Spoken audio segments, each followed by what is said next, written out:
Hello everyone, good morning. কেমন আছেন সবাই? আশা করি সবাই খুব ভালো আছেন। আমরাও খুব ভালো আছি। আমি রুমি চলে এসেছি আপনাদেরকে আমার আরেকটি নতুন ব্লগে স্বাগত জানাতে। তো আজকে হচ্ছে বৃহস্পতিবার, এখন ঘুরতে বাজে সকাল 10:30। তো আপনারা তো দেখতেই পেলেন আমার স্নান টান করে পুজো দেওয়া কমপ্লিট হয়ে গেছে। আমি পুজোটা একদম কমপ্লিট করে ফেলেছি।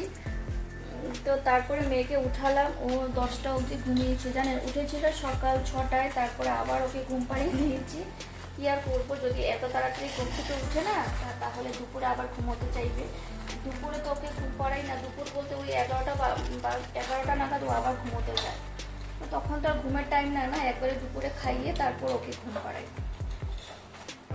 তো ওকে আমি তারপর আবার শুয়েছি, নিজের কাম টাম সব কিছু রেখে ফেলে তারপর ওকে আমি আবার ঘুম পাড়িয়েছি। ও ঘুমোলো, তারপর আমি ঘর ঝাড়ু দিয়ে ঘরটা মুছে স্নানে গেলাম, আবার উঠে পড়েছে। তারপর দেখি আবার ঘুমিয়েছে। তো ঘুমানোর পরে তো তারপর ওকে দেখি নিজে নিজেই ঘুমিয়ে গেছে। তারপর তো আমি স্নান টান করে পুজো দিতে লাগলাম, যেহেতু আজকে বৃহস্পতিবার অনেকটা টাইম লাগে পুজো দিতে। তো দেখি ও নিজে নিজে ঘুমিয়ে গেছে, উঠলো 10টায়। তো ওঠার পর ওকে মুখ টুক ধুইয়ে তারপর ওকে ব্রেকফাস্ট করিয়ে দিলাম। এখন আমি নিজে ব্রেকফাস্ট করব। আগে ভাবলাম এক কাপ চা খেয়ে নিই, আগে তো চাটা খেতে হবে, তারপর চা বিস্কিট খাবো, তারপর ব্রেকফাস্ট করব। তো ব্রেকফাস্ট আজকে কিছু বানাবো না, কালকে একটু ঘুগনি ছিল, ভাবছি একটু ঘুগনি মুড়ি খাবো। আজকে অনেক দিন হয়ে গেছে ঘুগনি মুড়ি খাচ্ছি না, আজকে একটু ঘুগনি মুড়ি দিয়ে মুড়ি খাবো। তো চলুন আগে চাটা খেয়ে নিই, তারপর বাকি সমস্ত কাজকর্ম করবো। 6টায় উঠেছি, এখন ঘড়ির কাঁটা 10:30, এখনো কিছু খাইনি। কাজ করতে করতে নিজের খাওয়ার বা নিজের যে কোনো টাইম দেবো নিজের উপরে কোনো সময় পাই না। তো যাই হোক, আজকে আমি ভিডিওটি শুরু করলাম আপনাদের সঙ্গে নিয়ে। আপনারা সবাই সঙ্গে থাকুন, পাশে থাকুন, আর হ্যাঁ, ভিডিওটি কন্টিনিউ করুন, দেখতে থাকুন। তো আমি নিয়ে নিলাম বাটিতে অল্প করে ঘুগনি, আর আরেকটু রেখে দিয়েছি, যদি ডলের পাপা খায় ওকে দিয়ে দেবো ঘুম থেকে ওঠার পরে। তো ঘুগনিতে আমি একটু ভাবলাম একটু কুচোনো পেঁয়াজ একটু কেটে নিই, ওটাতে ঘুগনিতে দিলে ভালো লাগবে, একটু কুচো পেঁয়াজ আর একটু শসাও দিলে ভালো হতো, কিন্তু এত আর সময় নেই এখন, জানেন তো, যে শসা কুচিয়ে পেঁয়াজ কুচিয়ে নিয়ে বসবো খেতে। তো যাই হোক, একটু পেঁয়াজ আমি কুচিয়ে নিলাম, তারপরে একটু মুড়ি নিয়ে নিয়েছি, আর একটু চা বিস্কিট খেয়ে তারপর আমি ওটা খেয়ে নেব। তো টোস্ট বিস্কুট দিয়ে আমি এখন চাটা খেয়ে নিচ্ছি, আর আমিও খাচ্ছি, আর আমি আমার মেয়েকেও দিচ্ছি, ডলকে। ও আবার এই টোস্ট বিস্কিটটা খেতে ভালোবাসে, যেহেতু ওটা একটু মুচমুচে একটু কড়কড়া বিস্কিট হয়, তো তার জন্য আর কি। তো ও খাচ্ছে বসে ওপাশে, কিন্তু খাচ্ছে কি, এক কামড় দিয়েছে আর বাকিটা সব ফেলে দিয়েছে। ওর যখন মর্জি হবে তখনই খাবে। এই দেখুন, ও কিন্তু একটা নিয়েছে, একটা কামড় দিয়েছে, আর বাকিটা কিন্তু পুরো বিস্কিটটাই এখন ও ফেলে দেবে, আমাকে দিয়ে দিচ্ছে। এখন তুমি খেয়ে নাও, আমার যা খাওয়ার ছিল আমি খেয়ে নিয়েছি, এখন বাকিটা তুমি খেয়ে নাও, আমি আর খেতে পারবো না। তো তবুও আমি ওকে বলছি তুমি খাও একটু বসে বসে, না ও খাবে না। দেখুন, ও বিছানায় রাখছে, ও আমাকে দিচ্ছে, কী যে করছে। যদিও ওর ব্রেকফাস্ট হয়ে গেছে, ওকে আমি খাইয়ে দিয়েছি, তার জন্য হয়তো ওর এখন আর খাওয়ার ইচ্ছে নেই। পেট ভরা থাকলে তো বাচ্চারা কেন আর খাবে, তাই না? তো যাই হোক, আমি এখন ঝটপট করে খেয়ে নেবো, আর খাচ্ছি, আর ভাবছি যে আরও তো পেছনে আমার অনেক কাজ বাকি আছে। পেছনে বলছি, আগের দিকে অনেক কাজ বাকি আছে, সেগুলো সারতে হবে। তো দেখুন, আমি এখন উচ্ছে আলু ভাজা করব, তার জন্য উচ্ছেটাও কেটে নিলাম, আর আলুটাও কেটে নিচ্ছি। আলুটাও জিরি করে কেটে দুটো উচ্ছে আলু ভাজাও বসিয়ে দেবো। আর আমার কি মনে হয় জানেন তো, যে দুপুরে যদি রান্নাবান্না না থাকে তাহলে মনে হয় যে কাজটাও সেরকম থাকে না। স্পেশালি রান্না করতে তো অনেকটা সময় লেগে যায়। আমি দেখেছি জানেন তো, যেদিন আমার মনে হয় যে যেদিন মানে দুপুরে রান্নাটা থাকে না, সেদিন মনে হয় যে কোনো কাজই নেই। কিন্তু এখন আর সেই দিন আসে না, আমার আগে আসতো। আগে হয়তো কোনো দিন দুপুরে রান্না করলাম না, বাইরে থেকে কিনে খেয়ে নিলাম বা বাইরে গিয়ে খেলাম, কিন্তু এখন যদি আমরা বাইরে খাই, কিন্তু মেয়ের জন্য তো দুপুরে রান্না করতেই হয়। আর এখন আর সেই দিনটা আসে না, দুপুরে আমি রান্নাবান্না করেই থাকি। আগেও যদি হতো তাহলে খুব কমই হতো, খুবই কম, কোনো একটা স্পেশাল দিনে হয়তো বাইরে যাওয়া বা বাইরের থেকে খাওয়া। কিন্তু এখন কোনো স্পেশাল দিনে খাওয়া হয়, কিন্তু ওই মেয়ের জন্য তো রান্না করতেই হয়। সে যাই হোক, ওর জন্য তো ডাল ভাত ভাজা কিছু একটা করে দিলেই হয়। তো এখন উচ্ছে আলু ভাজাটাও বসিয়ে দিলাম, ভাবছি একটু পটল আলুর তরকারি করবো তার জন্য। তো আমি এখানে উচ্ছে আলু ভাজাটা বসিয়ে দিয়েছি, এখন পটল আর আলু কাটছি। পটল আলু পনির একটু আছে, ভাবছি পটল আলু পনির দিয়ে তরকারি করব।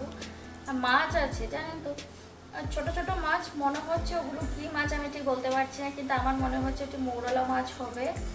তো ভাবছি ওই মাছগুলোকে একটু ভাজা করব কড়কড়া করে। ডলের পাপা আবার ছোট ছোট মাছগুলো ভাজা খেতে ভালোবাসে। তো আর আজকে আর বেশি কিছু বানাবো না, উচ্ছে আলু ভাজা করবো আর পটল আলু পনির দিয়ে একটা তরকারি করবো আর মাছটা একটু ভাজা করবো, আর কিছুই না।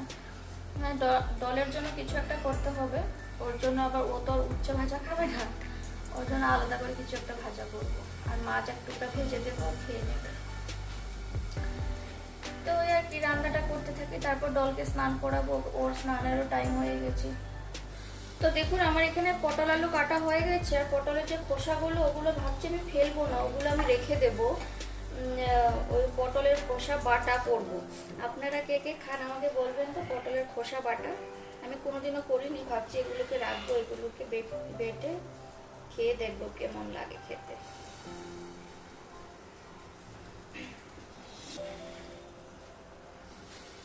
ডল কিভাবে কান্নাকাটি করছে, চি চি কান্দে,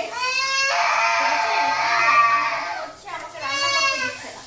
মাম্মা কান্নাকাটি করে না, তুমি গুড গার্ল না দুষ্টু। ও এখন কুলে উঠতে চাইছে, আর কিছুই না। ওকে কোলে করে নিয়ে নিয়ে ঘুরতে হবে, তাহলে একদম চুপচাপ। দেখেছেন?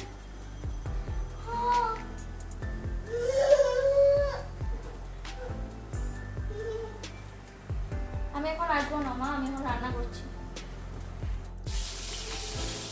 তো এই মাছগুলো কি মাছ আপনারা একটু দেখে বলবেন তো, আমরা ঠিক বুঝতে পারছি না, আমি কনফিউজ হয়ে গেছি এটি মৌরলা মাছ নাকি আরও অন্য কোনো মাছ। তো আপনারা একবার আমাকে বলবেন, ঠিক আছে প্লিজ। আমি এখন মাছগুলো ভাজা বসিয়ে দিয়েছি একে একে করে। তো এখন ভাবলাম যে পটল আলু তরকারিটাও করে নিই। তো একটু তেলে জিরে তেজপাতা ফোড়ন দিয়ে পটল আলুগুলো কেটে দিয়েছি, ওগুলোকে একটু ভাজতে দেবো নুন আর হলুদ দিয়ে। তো জানেন তো রান্না করছিলাম আর ভাবছিলাম যে কখন রান্নাটা শেষ হবে আর আমি একটু রেস্ট পাবো, কিন্তু রেস্টের আর কোনো খবর পাই না আমি দূর দূরান্ত থেকে। তো সেই সকাল 6টায় উঠেছি, সকাল 6টা থেকে কাজ করছি, মনে হচ্ছে যে দিনটা আমার জন্য অনেকটা ছোট হয়ে গেছে, কাজ আর শেষই হয় না, শেষই হয় না। তো কী আর বলবো, সংসারের এই সমস্ত কাজকর্ম করতে করতে নিজের জন্য যে একটু নিজেকে একটু টাইম দেওয়া, নিজের জন্য একটু সময় রাখা, কিছু করা, কিন্তু সেটা আর এখন আর হয়ে ওঠে না। তো আমার মনে হয় যে দিনটা আমার জন্য অনেকটা ছোট, একের পর এক কাজ করেই যাচ্ছি। তো যাই হোক, দুপুরে খাওয়া দাওয়ার পর একটু রেস্ট হয়, তখন ওই সময়টা তো মোটামুটি 1-1.5 ঘন্টা 2 ঘন্টা আমি রেস্ট পাই। তখন ওই সময়টা একটু ঘুমোই বা আমার একটু কাজকর্ম থাকে নিজের, সেগুলো করি, বাস ওইটাই আর কি। তো ওই দুপুরের ওই সময়টা একটু যতটুকু পারি ততটুকু নিজের জন্য একটু কাজ করি বা একটু ঘুমোই। তারপরে সন্ধ্যের পর আবার সেই রাতের কাজকর্ম শুরু হয়ে যায়, সন্ধ্যেবাতি দেওয়া, মেয়েকে খাওয়ানো, বা তখন একটু বসে টিভি দেখলাম, কিন্তু টিভি দেখেও শান্তি। বাচ্চা হলো এখন 3টে, আমাদের খাওয়া হয়নি, দলের খাওয়া হয়ে গেছে। কি রোদ উঠেছে আজকে, সকালে বৃষ্টি দিয়েছিল কিন্তু কখন বৃষ্টি দিয়েছে আমি ঠিক বলতে পারছি না। ঘুম থেকে উঠেছি তখন 6টা বাজে, 5:30টায় উঠেছিলাম, দলের পাপা এসেছিল, ওকে দরজা খুলে দিয়েছি, তারপর আরেকটু শুয়েছি, তারপর 6টায় উঠলাম, নিচে যখন গেলাম ফুল টুল আনতে, আসতে তো বৃহস্পতিবার ফুল টুকু আনতে হবে। তো নিচে যখন যাচ্ছি তখন দেখি সিঁড়ি পুরো ভিজা জলে, নিচে পুরো জল, কিন্তু জলের পাপাকে বলছিলাম কখন বৃষ্টি দিল, ও বললো কি জানি, আমি তো বলতে পারছি না কখন বৃষ্টি দিল, আমিও ঠিক জানি না, কিন্তু বৃষ্টি হয়েছে সকালে, এখন আবার পুরো এখন রোদ উঠে। তো যাই হোক, আমার তো রান্নাবান্না কমপ্লিট, আজকে আপনাদের সাথে সেভাবে শেয়ার করতে পারিনি, আমার ট্রাইপডটার কিছু একটা প্রবলেম হয়েছে, তার জন্য আর কিছু শেয়ার করতে পারলাম না।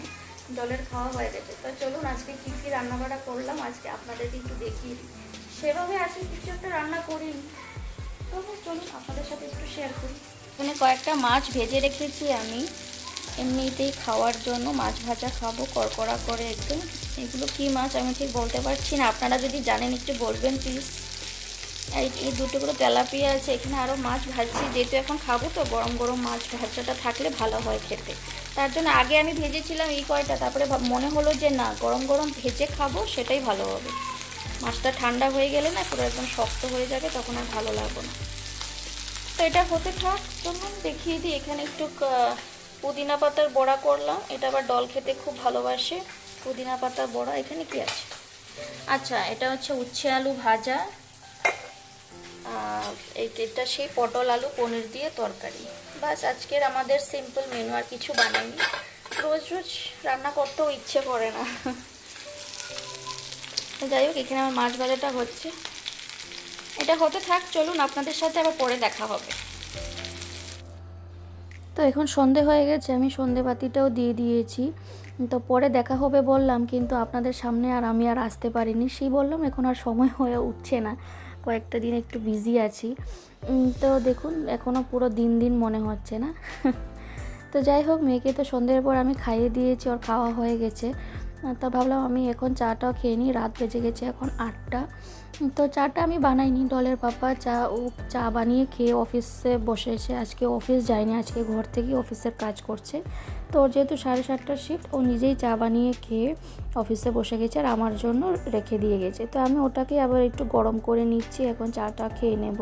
আর চায়ের মধ্যে আমি একটু প্রোটিন পাউডার অ্যাড করে খেয়ে নিচ্ছি, এটা খেতে আমার মনে থাকে না। দেখুন কত দিনের হয়ে গেছে, একটু শক্ত শক্ত হয়ে গেছে। ওটাকে আমি একটু চামচের আগা দিয়ে খুঁচিয়ে তারপর বার করছিলাম। আমি ভুলেই যাই, জানেন, ওটা খেতে। আর তার জন্যই ভাবছি যে চায়ের সাথে ওটাকে গুলে আমি খেয়ে নেব। তা চাও খাওয়া হয়ে গেল, ওটাও খাওয়া হয়ে গেল। তো দেখিয়ে নিলেন, ডলকেও আমি একটু ভুজিয়া দিয়েছি, ও আমার সাথে বসে বসে খাবে, তো তার জন্য আর কি। তো যাই হোক, চলুন আজকের মতন ভিডিওটি আমি এখানেই শেষ করছি। যদি আপনাদের কিছু ভালো লেগে থাকে ভিডিওটি, তাহলে একটা লাইক কমেন্ট শেয়ার করতে ভুলবেন না। আর হ্যাঁ, প্লিজ ছেড়ে যাওয়ার আগে সাবস্ক্রাইব করতে ভুলবেন না। সাবস্ক্রাইব করুন, আমার পাশে থাকুন, আমাকে সাপোর্ট করুন। আর ঠিক আছে, চলুন, আপনারা সবাই সুস্থ থাকবেন, ভালো থাকবেন, সাবধানে থাকবেন। আবার দেখা হবে নতুন আরও একটি ভিডিওর সাথে।